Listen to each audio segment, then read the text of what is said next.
Curiosity's first year on Mars was, surprisingly, far from being an alien experience. On August 5, 2012, at 10:17 p.m. Pacific Time, the sophisticated six-wheeled NASA robot touched down inside Gale Crater near the red planet's equator. Using an ingenious guided re-entry technique and applying a never-before-used rocket-powered sky crane to lower the rover the final few feet onto the surface meant that, despite traveling tens of millions of miles from Earth to Mars, NASA's Jet Propulsion Laboratory scientists, JPL, could score a hole-in-one, setting the rover down in a tiny landing zone a short trek from its ultimate target, the 5.5-kilometer high peak in the center of the crater, Aolis Mons, aka Mount Sharp. The important thing to remember about Gale Crater is that it has a landscape like no other mission has seen. Sure, we've had missions on the Martian surface before, but until now, the red-infused dusty landscape has appeared anything but familiar. That all changed when,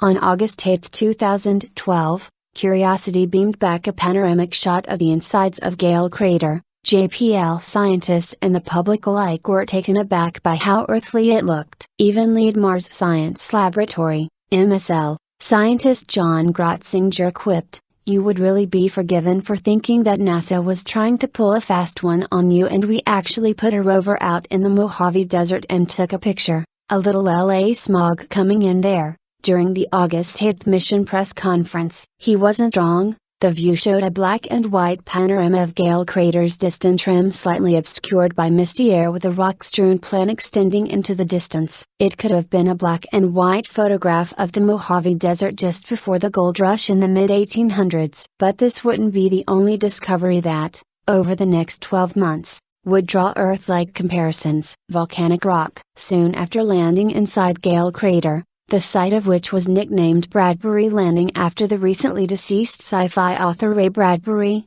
Curiosity began the lengthy process of testing out all its instrumentation. The first target for Curiosity's famous laser-firing chemistry and camera, ChemCam, instrument, located at the end of the rover's mast, resembling a boxy head, was a small football-sized rock jutting out from the dusty surface. It was unremarkable, apart from its uncanny pyramidal shape, but it was soon to become very remarkable as being the first ever Martian rock, indeed any extraterrestrial rock, to be laser blasted by a man-made robot. The intent of burning laser holes into rock wasn't part of NASA's shock and awe campaign of Martian domination, it was to remotely analyze the minerals contained within that rock. The laser rapidly fires short, powerful bursts into the rock, blasting out little divots. The rapid formation of plasma from the rocky material generates a vapor that can then be analyzed by the ChemCam camera. The rock, nicknamed Jake Matijevic after the NASA engineer who sadly died in the same month Curiosity touched down,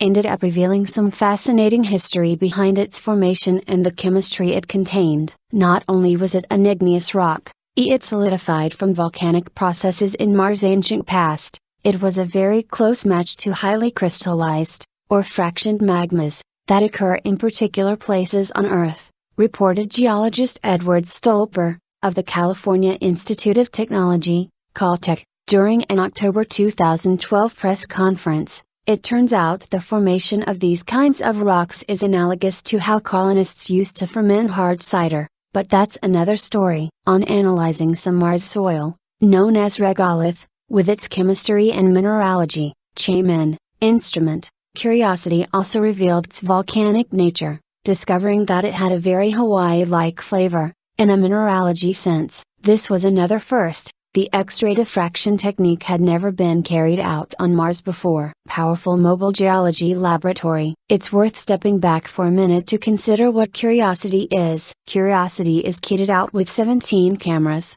all designed with specific tasks in mind. The rover also has a drill to excavate material from rocks. It also has a sample retrieval system that can drop powdered material into its onboard chemistry laboratory. Add these factors to the fact this car-sized robot can move, fire laser, is powered by radioactive pellets, and we have a powerful mobile geology laboratory that can look for interesting things, sample them and analyze them. Science involves observation, formulating theories, analysis, testing, further observations and more analysis. Usually these things are done by humans, But in the case of Mars, we've had to send a robot as our science emissary. Curiosity is the most advanced rover ever landed on another world, and it oversees the scientific process as diligently as its human counterparts on Earth programmed it. Of course, Curiosity cannot think for itself, although many functions are automated. That's left to the scientists and engineers on Earth. So,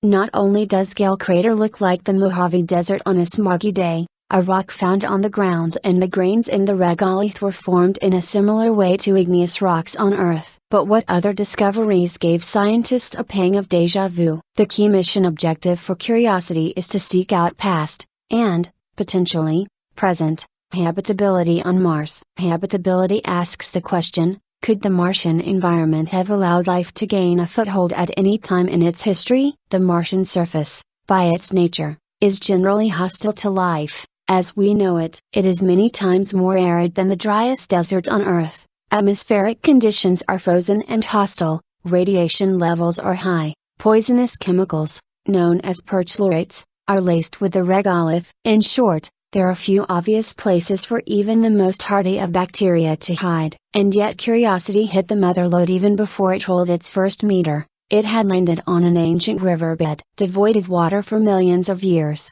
This at least provided evidence that Mars wasn't always this barren. It had flowing water feet deep. This brings me to the pebbles. Pebbles on Mars. Soon after touching down, Curiosity took a series of high-resolution photos of the landscape surrounding Bradbury Landing. In those first pictures were sedimentary rocks we commonly find on Earth. These rocks contained many smaller rounded rocks of all sizes, suggesting these were conglomerates. On Earth, conglomerates are formed in riverbeds when water deposits material downstream. Rocks become eroded by fluvial action, creating pebbles. Eventually, these materials cement together, creating sedimentary rock. The fact that these rock types can be seen on the Mars surface was strong evidence for vast quantities of water having flowed across the bottom of Gale Crater in the past. But Curiosity, being the full-service geologist it was designed to be, carried out some in-depth studies on a rocky outcrop at Yellowknife Bay in the hope of supporting the observational evidence of an ancient riverbed. Spotting bright veins of material passing through the rock,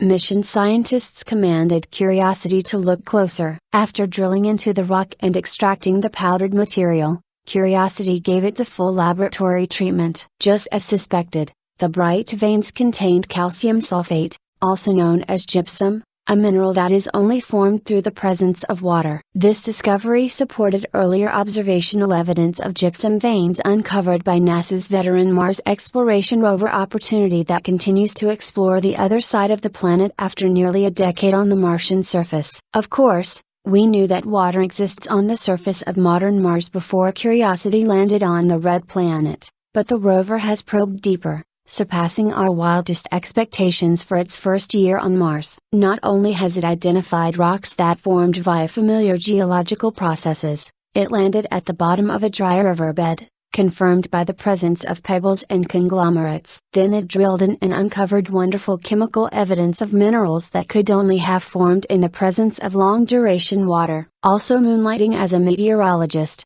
Curiosity determined that in Mars' ancient past, the planet was a very different place. It had a thick atmosphere and played host to large volumes of liquid surface water. These are all indicators of a very habitable past Mars when Earth was only just emerging from a hellish ball of magma. Curiosity will continue to hunt down Mars' watery history and, perhaps, jump hot on the tail of organic chemistry. Unfortunately, Curiosity will unlikely reveal strong, direct evidence for past, or indeed present, microbial life in the Martian dirt. They will have to wait until Curiosity has done the groundwork, justifying a life-hunting mission in the not-too-distant future.